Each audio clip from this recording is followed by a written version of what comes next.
Hi, and welcome to another episode of No Limit with Krzysztof and Luke, part of 7investing.com, where it's our mission to empower you to invest in your future. I think this is episode 4, and today is Monday the 7th of November, and I guess this will go out in about a week's time.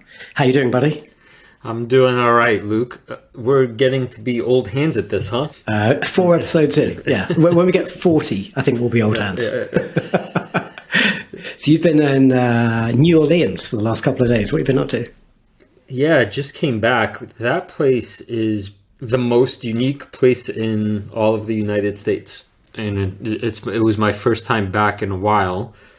I was there the first Mardi Gras after Katrina, which was an event. It's one of those places that to me feels like a cartoon when I think about it. Eccentricities of it. But then, and the folklore and the myth and the mythologies and all of that. But then when you go there, it's actually like that. like there's weird shit everywhere. There's like, oh, there's a ghost going by. Oh, there's a pothole with beads in it. Oh, it's just nonstop. And that's like all the time. That's not when. Like, is it Mardi Gras now? No, it's like that all the time. That's the thing. Its norm is to be its freakish self, and it's inspiring. I was inspired. I don't know, what was I inspired by? I was inspired by the diversity of not just humans, but the diversity of. It's like this melting pot that's actually like bubbling up and like seemingly continuing to be itself in the best way, almost like a best case advert for what the United States could be if it got its shit together. And of course it's got all kinds of problems too, so don't get me wrong, like there's corruption and crime and all of that. I just didn't happen to see it on my trip. Hung out in bookstores. The one I spent the most time in was William Faulkner's old house, where he lived for about a year and worked on his second novel, which is now a bookstore. Drank Sazeracs, met mystical pixie creatures at night, went to a Pokemon themed burlesque show. Did you catch them all? I caught none. You're a married man now. You got to watch out for those Pokemon. Yeah. And all the while I was reading about the history of the semiconductor industry. So very good. as one does. Yeah, balancing the discipline and the work with a bit of fun. Very good. Yeah. I've never visited New Orleans. So I guess it should be on my list of places to go visit. Whenever I come to the States, I always get drawn in by the snow and the mountains. I never quite make it to anywhere other than kind of mountain ranges, massive cities, or occasionally Vegas. Yeah, no, that's a huge error and oversight on your part, Luke. Fix it. I'll give you a tour. Next time you fly across the pond, nice. I will happily meet you in New Orleans. It's that special a place. And also, here's a pitch. My favorite television show of all time, which I teach at the University of Texas as well, is The Wire. Oh, wow. Which is a kind of, for those of you not familiar with it, it's a kind of novelistic look at Baltimore or modern America. David Simon second show after The Wire is called Treme, which has 4 seasons about New Orleans post Katrina. Absolutely fascinating. Very cool. I've tried to watch The Wire a couple of times. It's great, but for some reason I never make it past the end of season 1. I think I've watched season 1 like 3 times. And there is a link as well. My wife, Katrina, not the hurricane, the wife, she lived in Baltimore while they were filming. She actually worked in the Marriott Hotel there. And so her and her roommates were like constantly having loud parties because they lived in the hotel as well as working in the hotel. And they were constantly getting in trouble with the actors and actresses on The Wire for keeping them awake at night. Yeah, right. If you want an inside look into how America runs or doesn't run, David Simon's Wire, Treme are your go-to. Yeah. Do you still have a country up over your side of the world? What's happened since we last spoke? Well, we've all got a bit bored of the whole political drama, so we've just kind of forgotten about it and getting on with the next thing. There was a protest march that I had intended to join, actually, in central London on Saturday, protesting to demand a general election. But to be honest, I feel like kind of the world moves so quickly. That march was planned, and now, it was woefully too late because we've installed a new PM before the guys could even get together and make their demonstration. So I guess it's just heads down and try and get through the next year or two. Right. And the rest of history, too. Yeah, tomorrow is our election. It seems like anything could happen still. There are probabilities in favor of the Republicans taking back at least half of Congress, but there's so many unknowns that who knows what we'll wake up to tomorrow. Have you got your vote in already, or do you have to go and vote in person on the day? I voted already early at the university. Wait.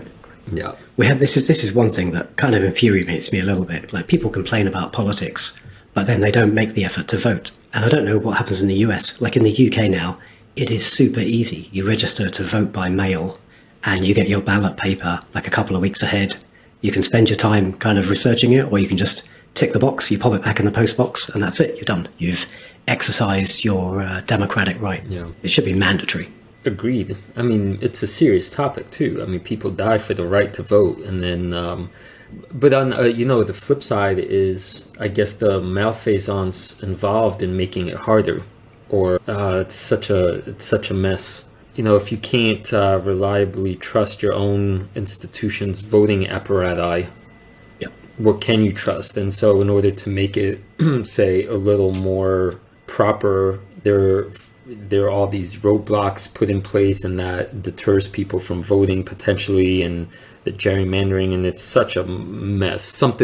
In other words, I envy what you just said, Luke. Like, it ought to be a pretty straightforward process. I guess, one day we will put democracy on a blockchain and kind of fix it, and you'll be able to vote in your app in a highly secure manner. But today is not that day. Today is not that day. I hope that's coming. Yeah. Yeah. Hey, talk about apps. So I installed a new app the other day, over the weekend, in fact, because we were chatting in our team meeting last week about maybe launching a presence on TikTok.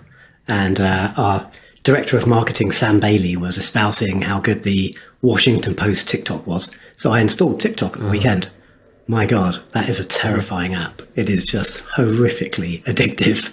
I had no intention of going down the TikTok rabbit hole, and suddenly like an hour has passed and I'm just kind of swiping up. It's wow, it's interesting. My brother-in-law swears by it, and he's a mature adult, and I could feel that kind of rabbit hole-ness about it. So I up to now have not gone down it. But I have gone down YouTube rabbit holes. How do you discern the difference? I pay for YouTube, and that's probably the best, like £18 a month I spend just to get rid of the adverts. Like, I'm learning to play the piano, right? There's a ton of really useful instructional stuff on YouTube, but also like a ton of interesting content, a ton of interesting news. What was I doing the other day? I wanted to hang some pictures. There's one, I've just rehung one of several pictures. So I watched a YouTube on like how to decide the correct height to hang your pictures at.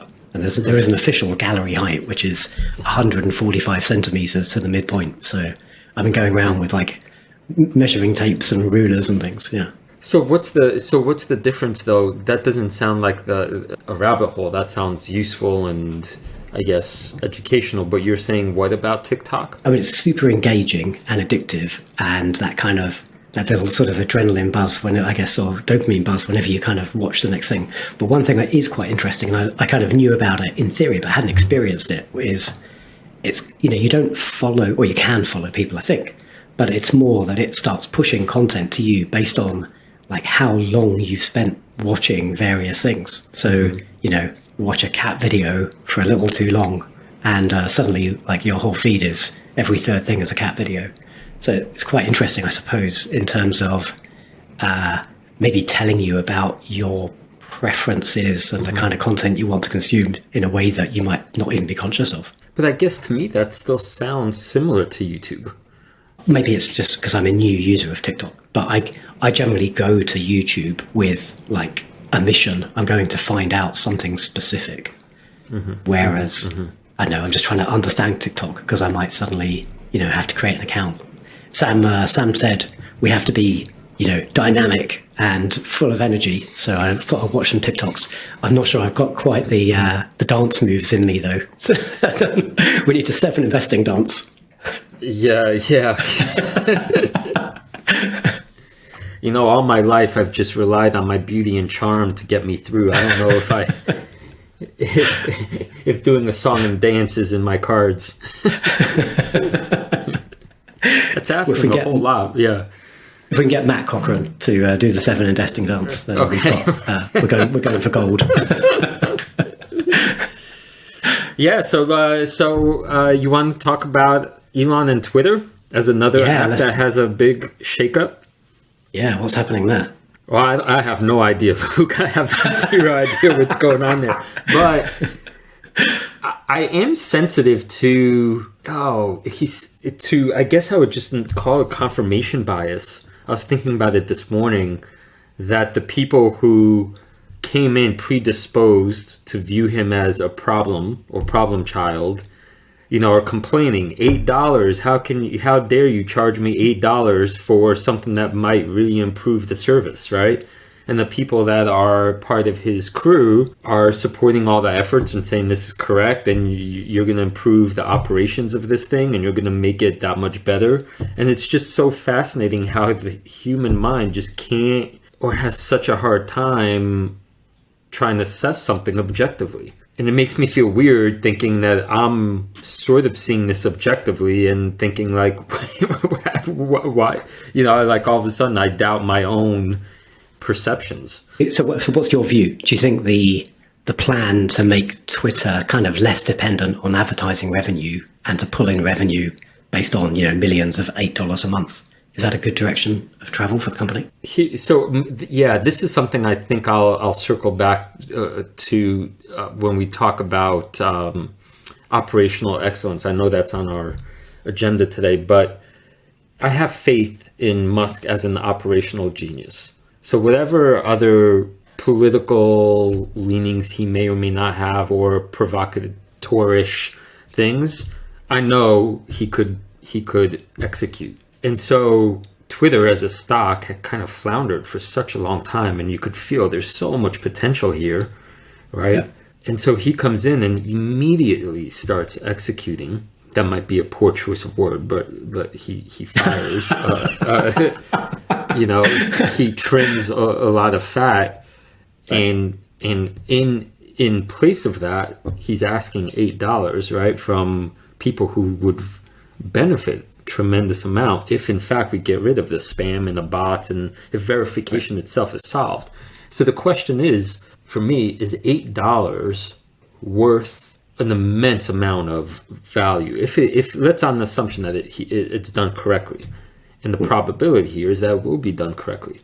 So to me, it's such an obvious answer, like hell yeah, it's worth it. Like hell yeah, that's a coffee, right? I mean, I don't know. People, I guess, follow on Twitter on different scales of use, but I find immense value on the platform, in all kinds of ways. So that's an important point, because it's not like it's like the plan isn't you must pay $8 to continue to use Twitter.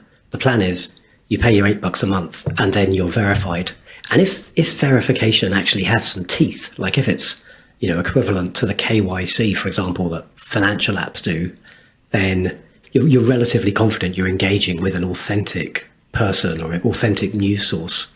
That has value to me. So even if I wasn't paying my $8, like the health of the platform, it's going to be a better place to kind of hang out and get news. But I think there's an interesting idea. I don't know how far they managed to take it, but like some of the fringe benefits you'd get by being verified, and like if they can de-paywall a bunch of news sites and maybe incorporate like micro transactions and stuff, then that'll make Twitter way more valuable for me as well, because I'm forever like seeing something interesting, clicking into it, and it's like, oh, you've read your 3 free articles for this month, so you can't consume that bit of content that looked otherwise quite interesting. Right. Yeah. First, it seems to me it's reeking of the what's the name of this bias? It's free now, so you can't charge me $8 later. It's maybe familiarity bias or something like that. Whatever. It has some name. It doesn't matter. But for people to have this outcry that you can't charge me $8 because you didn't before, that to me seems obscene. But I also think I remember hearing something like, I think it might be Stephen King as one of the opponents to the plan. He was saying, you should be paying me. because I'm producing value for you. But if it does in fact unfold down the line that you can monetize content creation on Twitter, and to do so effectively would require some veracity, then $8 is a drop in the bucket. Yeah, and I haven't actually read beyond the headlines, but I saw today, evidently Twitter are now paying like highly followed YouTube creators to kind of come across to Twitter. So I guess there is some model where they recognize that like the value isn't the technology and the platform, the value is the community, like the people who post, and they should be doing everything they can to reinforce that. Like you don't want people like Stephen King, for example, dropping off the platform, because I don't follow him, but I know I read his books and I enjoy his son's books, and he seems like an interesting guy. It's going to make the platform a richer place. So maybe the direction of travel is at some point you can pay content creators through some sort of mechanism. It seems obvious to me. Right. I mean, based, I guess, on what we see from YouTube revenue, and right. Yeah. I'm guessing TikTok, right? So why would Twitter be the outlier? So yeah, I mean, maybe that's not the most sophisticated take, but as a commentary on humanity's knee-jerk reactions without maybe deeper thought, or maybe without I almost want to say, like, give the guy a chance, right? He's an operational genius. I mean, that's not even like debatable, right? He knows how to code. He understands pretty sophisticated stuff like rocket science, for God's sakes, right? He has a team of engineers, right? He clearly knows what it means to run a company, well, right? Despite the odds. He wants to implement a change, and all of a sudden there's this like political theater and drama that he himself was not necessarily trying to flame in this particular moment, right? So it's a sort of double-edged sword, though. Like the way he portrays himself on Twitter, he does set out to inflame topics and put himself at the center of things he really should have nothing to do with as a business leader. So it's kind of the bed he's made for himself. People love to kind of hate on him right now, so they're going to jump on every little thing. But if he took the company private, he's fired the board, right? He's now in charge. He's the guy driving it, and he's going to turn it into something. I'm very optimistic that it'll come out of this as a stronger, better platform. But there is an outcome where maybe it dies, and everyone does move to TikTok or Mastodon or wherever else. Yeah, that's interesting. You said you are wildly optimistic or just optimistic? I'm hopeful. I'll say hopeful. Hopeful. Mm-hmm. I've put some effort into building my own Twitter following, but I'm still like languishing with sub 3,000 followers. By the way, if you're listening to this and you're not following either Krzysztof or myself, go hit that like and subscribe button right now. No, that's a YouTube thing, isn't it? Whatever. That's a YouTube thing, but you are, man, we're old geezers, aren't we? You are at 7 Luke Hallard, and I am at 7 Flying Platypus on the Twitters. There you go. I'll go find them and follow. We say wise stuff. We bullshit and shit talk on this podcast, but actually we do have some smart stuff to say on Twitter from time to time. Right, that's the smartest. All right, so what's next, Luke? Oh, actually, well, I mean, just let's stick on that topic, because actually, I think something interesting has come out of it. So I guess, going back to your slightly ill-chosen words about him being like a great executor, right? So he has, he has already, hasn't he? He's exited like a large chunk of the workforce, and he's, there's still more to come. And if we look more broadly, I think Meta in the last day or so have made a very similar announcement. They're going to be exiting like thousands of engineers. Stripe, like the darling kind of private company, fintech, they're also exiting like 1,000+ employees. So I think now we're starting to see some of these recessionary forces hitting big tech. And like I got to caveat this by saying, like, I'm really sorry if you were one of the people impacted by this. Like, it's not great.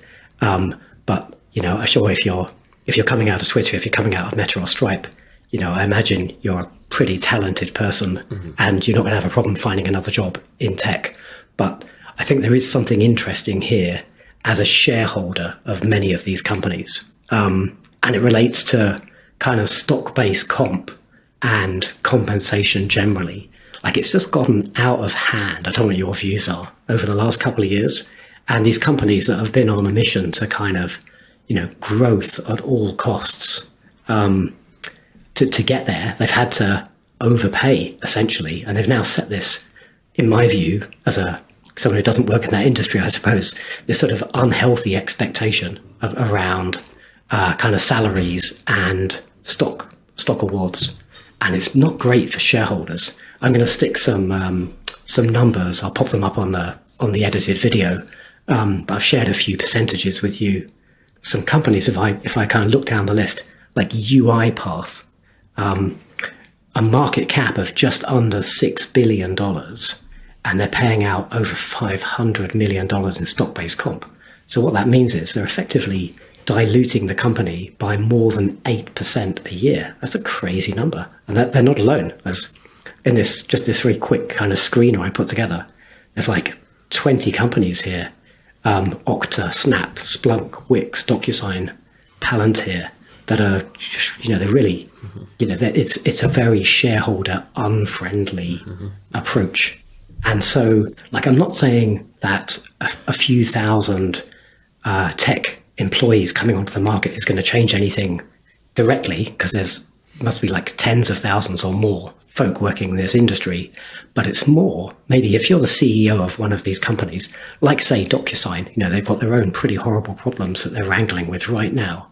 Well, maybe the actions of Musk and Zuckerberg in the last couple of days kind of give you permission to, within your companies, just get a bit tougher and say, like, these golden days are behind us, guys. You're either on the bus or off the bus. You've got to decide. But this is our new compensation policy. There's probably some short-term pain for companies if they do lose, the most talented engineers. But if the whole industry does this, I think on my Twitter, I talked about it being a prisoner's dilemma between many of these companies. Because if one or two cut comp, well, they're just going to lose their people to the companies that didn't. But I'm not saying these companies should be collaborating and price fixing. But if there was a general reset across the market, I can only imagine that's going to be healthy, well, for everyone apart from the impacted employees. It seems like what we're looking for is some kind of balance, right, between the growth that's needed by the top, the people who are the most talented and the most skilled. You need to recruit them and you need to pay them, right? But at what point do you get into the land of the videos showing Meta, someone working at Meta, a young millennial working at Meta, and it's like a smoothie in the morning and lounging in the afternoon, where first time, just like all the perks, right, and none of the work.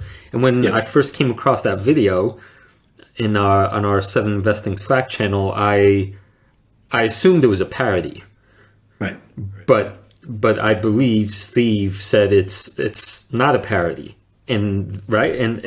so I think Musk's point of view from the operational end is obviously on the wrong side of the line, the balance line, but it's so obvious, right? And that's what the letter from Altimer was, right, to Meta, saying like, we're all for you exploring the metaverse. That's not the problem. But when you're doing it in such an overabundant, over-exaggerated, lavish, if I may, right, lavish excess, and that's coming at the expense of the shareholders because there's this funny thing about GAAP and non-GAAP and how, well, it's not a cash expense. So I guess what I come away from this, Luke, is one way or another, excessive greed catches up.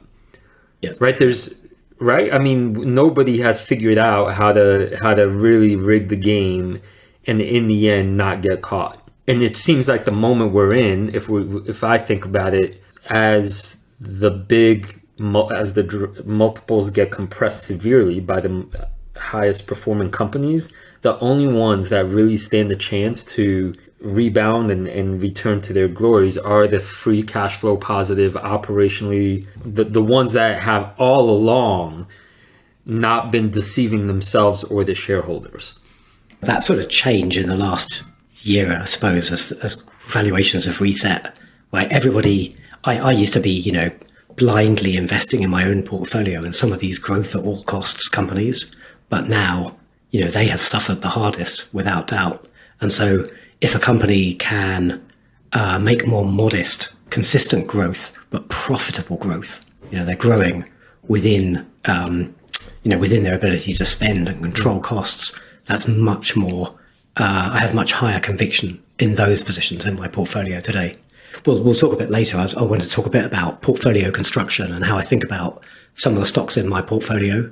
Like, I've certainly got a category of kind of wild investments that do have some of those companies, but really the investments I consider to be my kind of core or my my solid growth companies these days are the ones that are free cash flow positive. I want to just add one thing about the maybe analogy I see between SBC, stock-based compensation, and this crazy story I read about in the book Chip War. So my book du jour, as I was alluding to earlier, is Chip War, the fight for the world's most critical technology, and by Chris Miller. This is insanely good. OMG. I mean, it reads like a thriller. I just can't believe how fascinating it is, let alone, forget informative and educational, but he's taken us through the birth of the semiconductor industry. So the part that really perked my ears was when Japan began outperforming the United States. So forgive me if I get the dates wrong, 70s, maybe 80s. All of a sudden, Silicon Valley, who had this big lead in the industry, were the inventors, had the tech, had the talent, they fell victim to the same thing, excess. And then all of a sudden, Japan got better at their operations. Now they're undercutting on price and ends up commodifying the product at that time, DRAM chips. And lo and behold, all of a sudden, America is out of business or about to go out of business. Fascinating point is that there was, and I forgot his name. Maybe did I write him down? Yeah, I did write him down. Jack Simplot. Have you heard of this fella? I've not. So he was a potato entrepreneur, potato farmer, and he made a fortune in Idaho, becoming really good at operationalizing potatoes. He looks at what's going on, and the way he's characterized this, he's kind of like he's not a tech guy. He's got a drawl. Yeah, he's just if he's doing potatoes, he's a chip guy, right? Right. He's exactly that pun was made, right? He looks at what's going on with the semiconductor industry, looks at Silicon Valley, and says these guys have no idea about business. He shows up, forms Micron, and long story short, says the time to get into this business is when everybody else is folding, when it's turned into a commodity, because I know how to actually make it run more efficiently. And he kind of single-handedly then outdoes the Japanese and kind of starts putting the pressure back on them and brings us back into the game where the actual engineering and creativity and innovation start to matter. Now that's oversimplifying it. There were innovations along the way that helped bring us back in the game, but the point being, it seems to me extraordinarily analogous to what's happening in this moment, right? You have wildly successful companies that overindulge, start losing to companies that were excellent in their operations, and the only thing that gets you out of those waters is by focusing almost maniacally, like Elon can, on the sort of bottom line, and that involves things like stock-based compensation. And does that sound, I don't know, am I making up that wild analogy? Is it like, does it seem to... I don't know the history of the semiconductor industry, but I guess you could have a great technologist who builds like a technology-centric organization, but if they don't have the business skills to build that organization in the right way, then you could be generating like incredible recurring revenues. But if those revenues aren't turning into earnings, like what are you doing? What's the point? Why is this a business? It's, may as well be a charity or a giveaway, right? So, but what's that saying? I don't know how true it is, but like success in business is like 10% the idea and 90% the execution. So, you could have this fantastic thing you want to build, but if you build it in the wrong way, well, it ain't a business. Yeah, and bringing this analogy with the potato guy seems like so apt because when you think of the complexity of a semiconductor and needing to know physics and all the, call it smarts in one way, falls flat and needs a guy who knows how to sell potatoes to rescue it. I mean, they couldn't be more apt. And I think, right, to land the plane on this with what it seems like what Elon is saying is, well, he seems capable to execute on both ends. Maybe that's what makes him such a genius. He knows the tech and the engineering side of things, but he also knows that to make Tesla the company that it is, to disrupt the auto industry, he had to start at that foundational level of efficiency on the lines themselves. It's kind of obvious, but I guess greed, it's amazing how quickly greed and the good times can blind most everyone involved.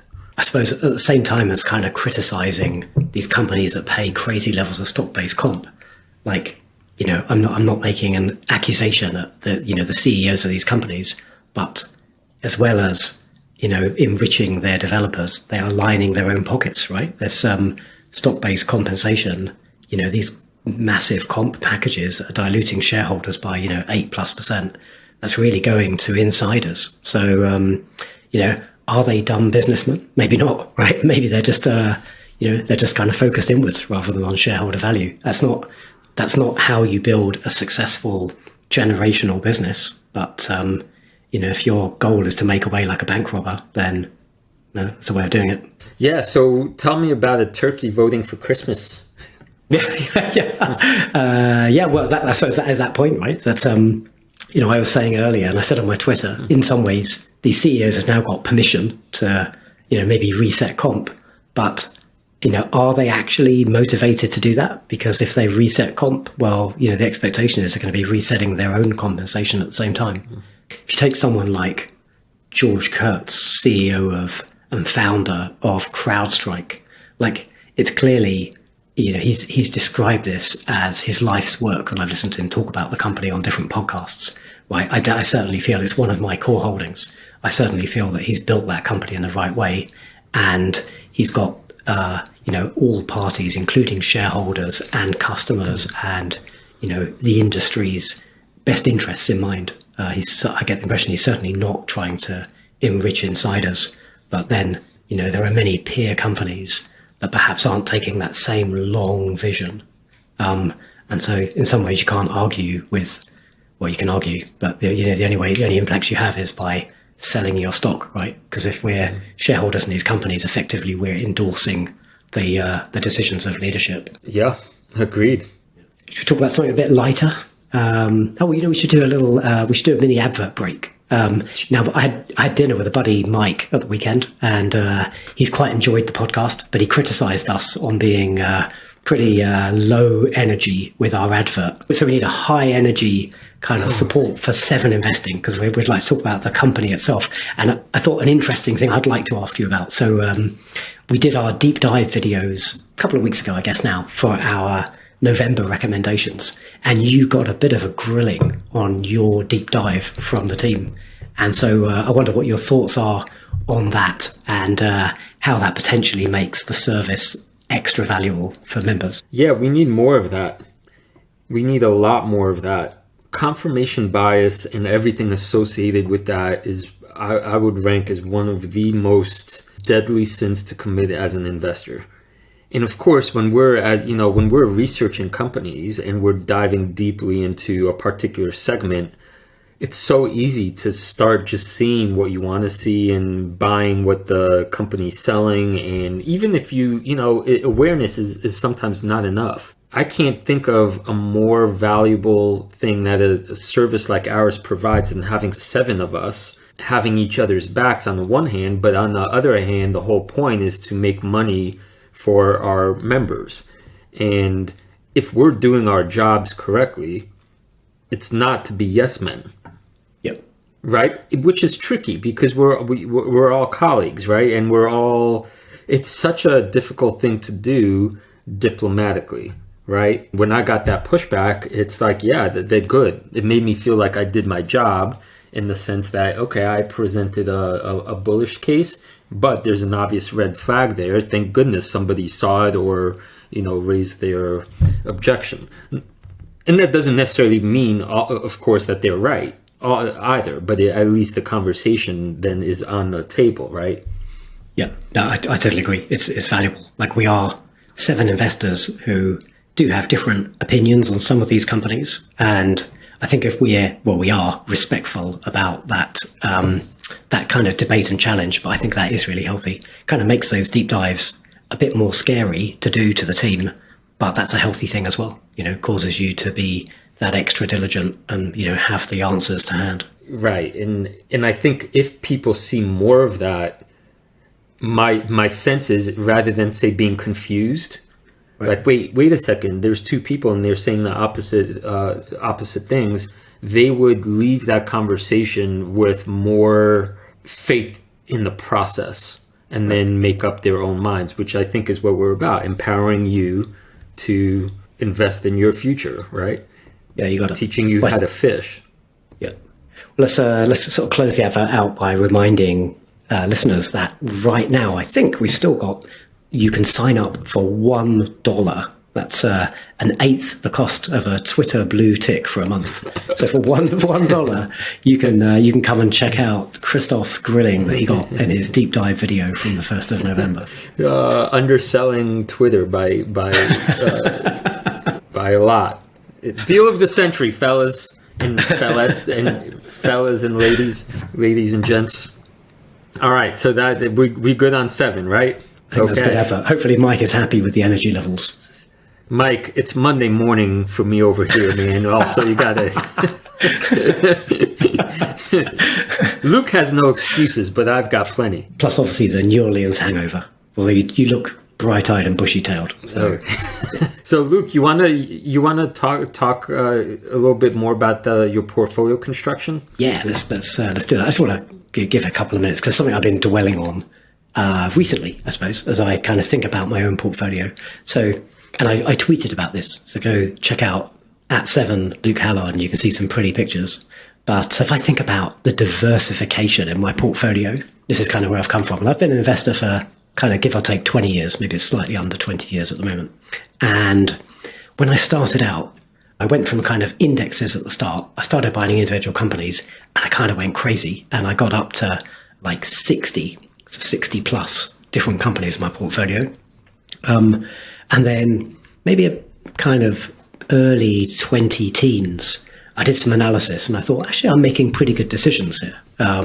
And the way I sort of backed into that was by looking at the kind of compound annual return for each individual company based on like the percentage of money I put into it at that time. And the kind of conclusion I drew, whether it's accurate or not, was the companies I was investing more in, because I wasn't keeping like a diary at that point, but the company I was investing more in were performing better on the whole. So I think my conclusion there was like, clearly I believe in these certain companies a bit more. My decisions are good decisions. So I thought, okay, this is actually a prompt to compress my portfolio. And I got it down to like 20, 25 positions. And actually my intention there, I was chatting to my buddy Albert about it back at the time. My intention there was to get 90% of my portfolio assets, like the total value, into a top 10, and then the other 10% into like a bit of a mishmash of stuff. And I kind of directionally got there.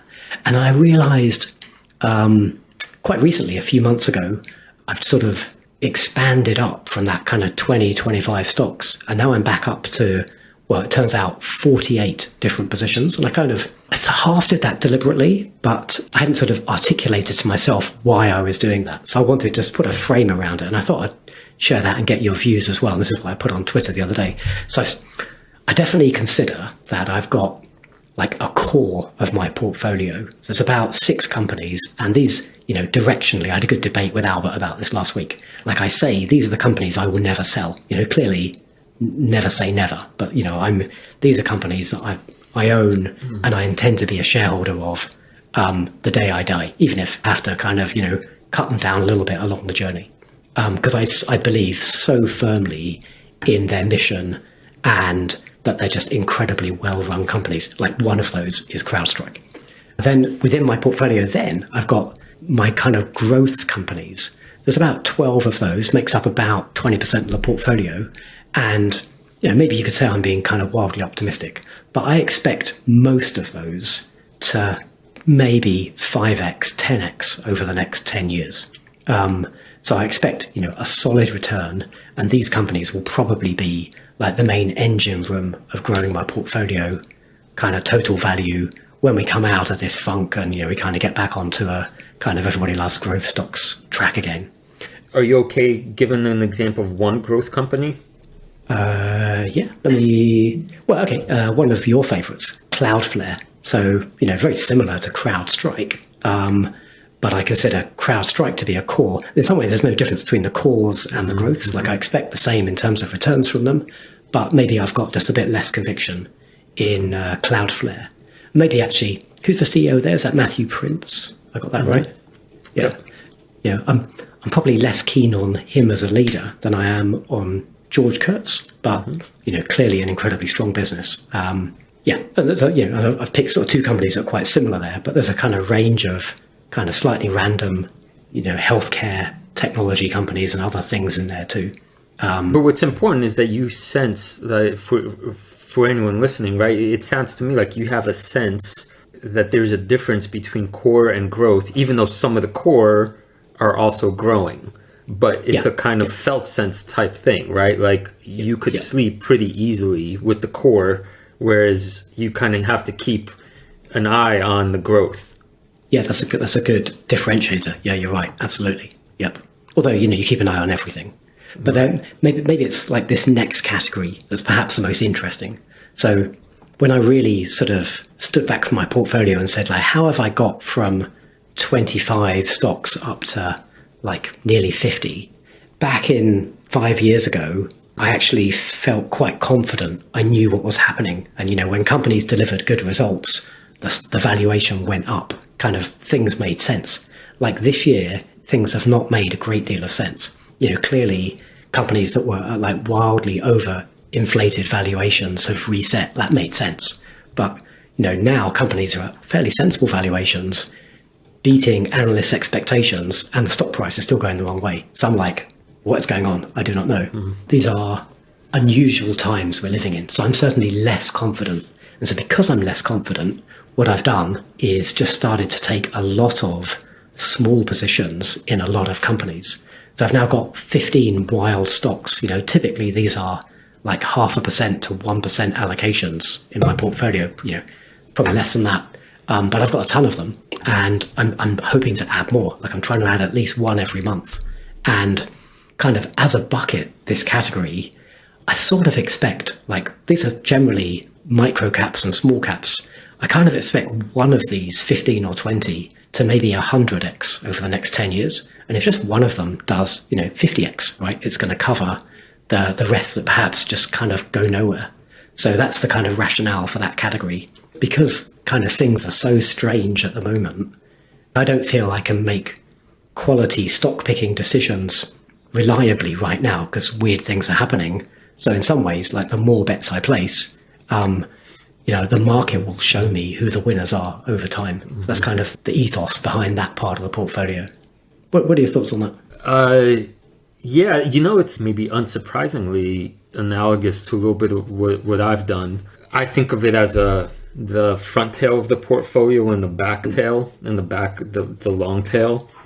But I found just recently in the last couple of days, I took what you were doing, Luke, in kind of creating this maybe wild bucket. But recently I've sold most of those to reallocate into the core what I consider core slash solid growth.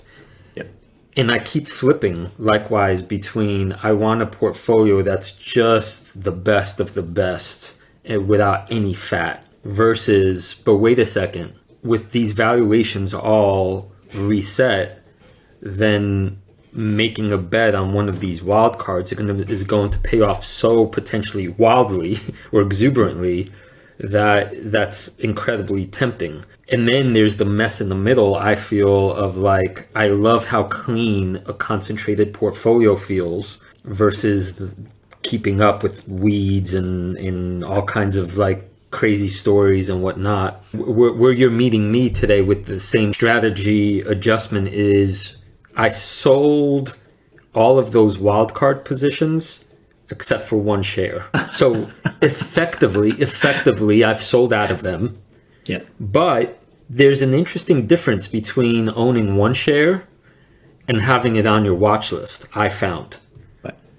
And it obviously has nothing to do with the money you're going to make or lose, because one share is pretty much nothing, but it makes me pay way more attention when I still own the one share. I treat it differently. I listen to the earnings, whereas, watch list could have whatever, 200 stocks or some obscene number. And so I don't think I would count them in my own portfolio's holdings, even though technically, obviously they are. Are you doing that because your view is like, if you track them, maybe they're ready for investment again in the future? So it's kind of, it just forces you to keep in touch with them a little bit.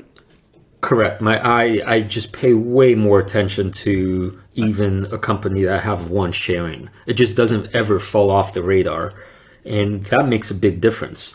But it's kind of, right now I need more money trees is the thing. I'm so envious of your 24% cash position. Yeah. Like, brother Luke, can you spare a dime? Because, man, so many of these look so fascinating right now. I've been biding my time with that cash position, and I have been reinvesting it like 1 or 2% a month. But my main portfolio is, the valuations are falling faster than I can spend the money. So actually, I'm turning the cash into stock, but like everything's getting cheaper, so the relative proportion of cash is going up, even though I'm spending it. I suppose it should make me a little bit happy. I've got a lot of buying power notionally, but at the same time, like I'm losing a ton of real money every month. Right. Yeah. I can't wait to see what our portfolios look like a year from today, because this is so wild. Yeah. These incredible businesses down. I mean, usually, in the investing world, we always say to people, you have to be okay with losing 30% or 40%, right? That just comes with the territory, right? Yeah. But like living through this phase where 80%, 85%, 90% of, some deserve that, but like Cloudflare to be down, this world-class business that is basically reinventing the internet, for God's sakes, is down 80% last year. Yeah. That's nuts. Yeah. Well, insane from one perspective, perfectly reasonable from another, because it was way overvalued. So, I get the you got to be able to hold both sides of this.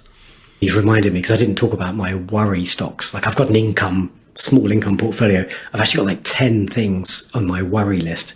And you selling out of your wild stocks just gives me that kick up the ass to say, I need to reassess the thesis of these things and either, ice them, get them out of the portfolio, or remind myself truly why I own these things, because I can't leave them on my worry list. It's like 5% of my portfolio. So that's not immaterial. That's money I could be sticking into one of these beaten down world-class companies. Yeah, and if I was going to give you unsolicited advice, which I'm going to, that was the only thing I wanted to discuss with you or talk about, because just this morning I took my own medicine in this, and I thought it'd be interesting to actually verbalize it. I sold a company this morning that has caused me so much pain and anguish. Psychologically, emotionally, like I had to do all kinds of spirals and knots to justify keeping it, and all of the and when I pressed sell this morning, I wish it was clean. I wish I could say, oh, and like it felt amazing. I mean, it was so painful saying like, essentially I was wrong, or now's not the time. And I caused myself so much extra unneeded pain and anguish and worry holding it for as long as I did. Right. And of course, when it reports earnings, it's going to shoot up 200%. Right. So I already acknowledged that. Right. Right. But the relief that came with that, like, because this was the only one stock in my portfolio that I would designate as a worrisome position. And right. Now having that gone and clean, I feel like I just took a cold shower, which I did. So maybe it was the fact that I took a cold shower or I sold this. And I can't tell most investors listening to this that this might be like the hardest kind of decision to make.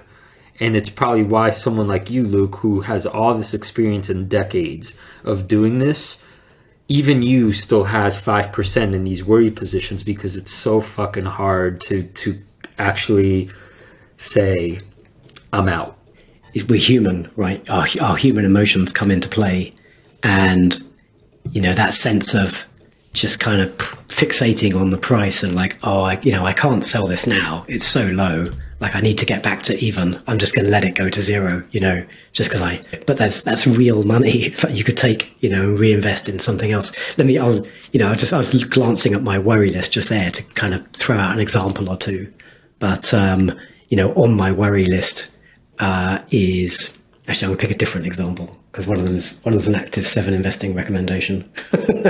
Yeah. Well, actually, I mean, we are debating it internally. We are debating this company internally. Yeah. So a different example that's not a 7 investing recommendation is Fiverr, the the marketplace for services. I've been a shareholder for a couple of years. Like, I'm sitting on a massive drawdown. Like, does the business model work? I don't know. Maybe I just got it wrong. But I've got like something like 0.75% of my portfolio in that company. Like, I can happily redeploy that. Yeah, and there is a name to this particular one. I mean, there's many biases involved that kind of make it such a, maybe the hardest problems investors have to solve for themselves. But this one, I think the dominant chord is the sunk cost fallacy. Yes. And a great analogy for that, I think, is if you think about all the people that stay in a bad relationship. And the reason they do it is because, or bad marriage, say, because they say to themselves, well, I've already been with this person for 12 years and we own this together and that. And then they stay miserable for another 10, where they could have been, like, life's too short. But Krzysztof, you're pot committed. Just to bring a poker analogy in, right? At some point, you're pot committed, and you just got to see it through to the end. Well, in that case, I mean, what's fascinating is there's a correct mathematical way to decide, right? You could calculate the pot odds, and that tells you, like, do you stay in the pot? And sometimes, in that case, yeah, if it only costs you another $10, but you can win $1 million, yeah, you stay. But most of the time, right? Yeah, you're right. You're overly pot committed. It's just too hard to lay down that hand knowing you could still potentially win. Exactly. Fiverr could make me a rich man. I don't think it's going to happen. Maybe I just need to get off the pot and get rid of this one. Yeah, but man, I feel you. That worry category is such a pain in the ass. I'll make it part of my to-do list maybe for next week, because this is a busy week, to get through at least half of those worry stocks and decide what I'm going to do with them. Yeah, I'd love an update next time we talk 2 weeks from now to see what happened with your worry category. Yeah, for sure. Get that percentage down a bit. Cool. Well, hey, we've been talking for an hour, and even if I edit this down, it's a long episode. Do you want to talk about the Lex Friedman episode you recently listened to? Yes. Because we've been talking a lot, what's interesting is that this was the 8-hour long podcast, which might have gone down as a record long interview because it's basically an audiobook. So I listened to this on all my runs and drives and whatnot. I think it took me 2 weeks to get through. And I wanted to say, Luke, I wanted to encourage you to listen to this because the topics that come up are so fascinating, overwhelming, complex, and we could talk for 8 hours ourselves going through the list of stuff that comes up. But instead of actually me going deep into any one of them, maybe I'll just give an overview. I've now listened to many conversations with Balaji. He's an angel investor, big tech guy, former CTO of Coinbase. But what's fascinating about him is he seems to have an extraordinarily learned overview that's historical and geopolitical. So he has, I believe, a PhD in engineering from Stanford, obviously knows his science, his math, but most of the time he talks in terms of things like China, India, communism, capitalism, and like sees these mega trends unfolding. And it's some of the most fascinating, I don't know if it's theorizing, but it's almost like putting names to such massive patterns and paradigms that when you hear them expressed in the form of a sentence, you're like, oh my God, why didn't I think of that? Or wow, of course that's where we're going to be in 10 years, right? And so it's utterly fascinating. And I'll give you one example. He was talking about the problem of divisiveness and polarization and making cases for, call it, left-wing agendas, right-wing agendas, and so forth. But that it's not enough, of course, to name polarization, but what do we do about it? And from his view, he's a real advocate and believer in blockchain technology. And I think he's quite sophisticated in his understanding of it and the way that it might help us to upgrade or evolve regulatory organizations, for example, like the FDA as the key example that comes up, and to evolve things like science, journalism, like the ways we get data, not to mention finance and everything. And you know, his case is it has the blockchain technology has the potential to drastically help us out of this quagmire of disinformation and polarization and biased arguments that are just dragging everything down. That's just a quick preview. There's so much more to say. So I guess the link for any listeners, if you want to keep up with our conversation about this in 2 weeks, if Luke goes ahead and listens to it, is that it's on the Lex Fridman podcast, Balaji. Look for the 8-hour interview, take notes, wear a helmet. Thanks for the rec. Well, hopefully Lex returns the favour and gives our podcaster a bump at some point. So, buddy, are you ready for the round 3 of 3 conversations game? Let's do it. So quick reminder for anyone who hasn't listened to us before. So we generally now got into a habit of closing out every episode with the 3 conversations game. And this week I'm asking Krzysztof. So I'm going to give him 3 random topics of conversation. Some are fun, some are business-like.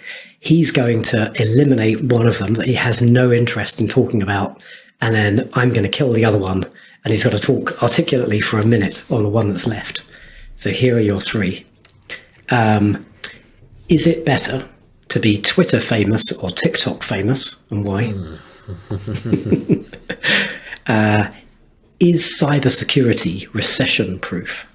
And what is the easiest way to break a world record? Easiest way, huh? Wow, why do that one is stumping me. The world record one. Okay. So, but that one's so interesting. Oh man, yeah, I get it. I'm stumped by the world record one, so I guess let's nix that. Okay. All right, let's keep it fun. And also because I've just started using TikTok, so I would like to hear about: is it better to be Twitter famous or TikTok famous? All right. In its current form, Twitter is not what it needs to be. So maybe in its evolved form with proper verification, whatever Elon is setting out to do, Twitter has a case. I think currently, I would argue if the young generation has said no to Facebook for seemingly they have their reasons, and you want to have any kind of potential, if being famous has any use at all, let's even go there, right? Like, because maybe fame itself is a poison rather than a benefit. But on the assumption that being famous gives you some kind of leverage, ideally to do some kind of good, maybe, hopefully, right? Then being famous with the young generation seems like it would have more benefit both to you as maybe call it the content producer and the way you might influence that younger generation through, say, your sharing of wisdom. That would be easier to do on TikTok because, let's say, it's more, now this is me talking out of ignorance, but maybe because it's more carnivalesque and more like entertainment-ish, whereas on Twitter, it seems like it's still stuck in that polarized, you're only going to influence your own echo chamber because people who don't agree with you are just going to block you and you're preaching to the choir. So TikTok is the vote, and I have no idea what I'm talking about. No, that's good. I like you brought in like ethics and, clearly as a lecturer, your focus on trying to improve the world by engaging with the next generation had a big kind of play there. That's a good answer. I think my answer would have been different, but I prefer yours. Good one. Okay. Yes. Right on. Awesome. All right. Well, this wraps up episode 4. It does so. Yeah, and we have so much already to talk about on our next episode. Thanks, everybody, for giving us an hour of your time to listen to episode 4 of No Limit with Krzysztof and Luke. And don't forget to go follow us on Twitter. 7 Flying Platypus and 7 Luke Hallard. Perfect.